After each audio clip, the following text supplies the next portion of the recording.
So then tell us about how did you manage with the language? You took a real crash course in Ukrainian. No, we didn't need to. I was the one Ukrainian phrase I learned was "Добрий день," which means good day. And I opened up our presentation. We all had a translator next to us. Everyone speaks great English there, and actually they speak.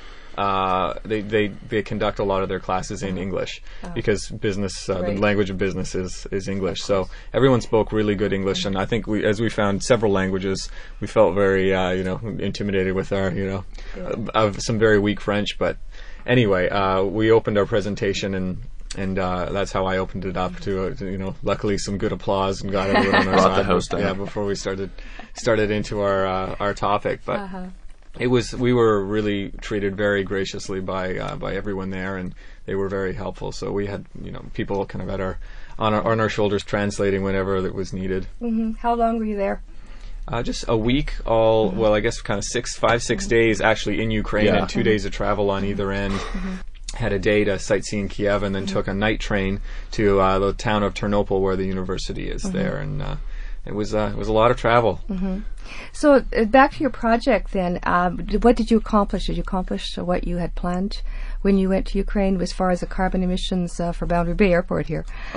I think so. Like it's tough to say because being students, some of us on our second degree, I've done a lot of papers. I've done a lot of research papers, but we were reminded by our faculty head, Fred Mantle, this is not a research paper, this is a recommendation paper. So if all you have is just a bunch of information at the end of the day, you failed. So you need to have stuff that, even though it's not, you can't imply too hard because it's their decision ultimate to decide what to do, but you need to have, just be like half a step removed from this is what you need to do, here's a name and number of people you need to contact, and this is, kind of things like that. So you had to go that extra step, and I think ultimately we did accomplish that. I mean, we got tons of information from people who distribute this technology, green technology in the Lower Mainland. We looked into things like LEED's construction, what it is, what it's defined by, what defines a silver standard to a gold standard to a platinum standard, and accumulation of points. So, yeah, I think we definitely had a very valuable deliverable for our client at Boundary Bay. So will you be working after you graduate? You're graduating this year, you just told me. So I bet you're happy about that.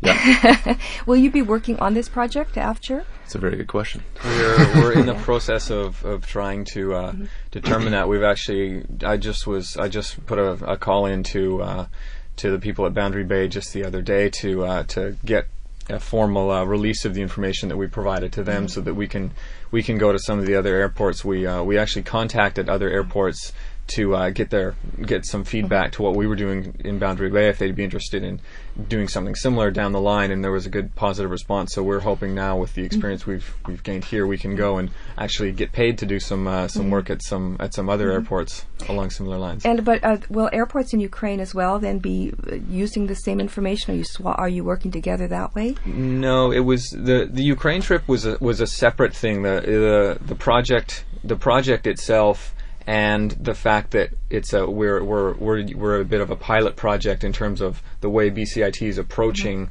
co-op programs. That's really what we were over. We were in the Ukraine to discuss as much the process that we're going through at BCIT. I see. With a very integrative approach and an attempt to change the directed studies projects, which essentially has been successful. We've changed the way that the school is doing, is delivering directed studies projects into the future and trying to incorporate other departments out here. So that was what we were really in the Ukraine for. Oh, so it wasn't so much about the environmental project as it was just the fact that you're working with business. Yeah. More the learning experience, less what the learning experience was about. Yeah, describing the model that is being used, and we understood there was a German professor attending the conference who had requested our full paper and is looking to take that back to Germany to incorporate it into their program there potentially. Great.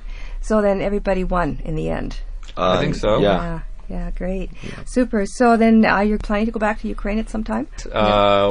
But I guess potentially, it's, as we found when we were there, they're really in the process of they're transitioning their educational system from a lot of kind of book academic learning to trying to make it a lot of business applications, and And we found that even with what's going on here at BCIT, we appreciate our education here much more because there is such opportunity for partnerships with business. And for instance, a co-op program, even the traditional co-op program, apart from a more of an advanced kind of aspects that we were working with, is not really possible at Ternopil University. Just the infrastructure to support it business wise is just not there. So it was more of a lesson in appreciating our own advantages here, and just had an idea of how it's a country that's still kind of struggling to kind of develop their infrastructure.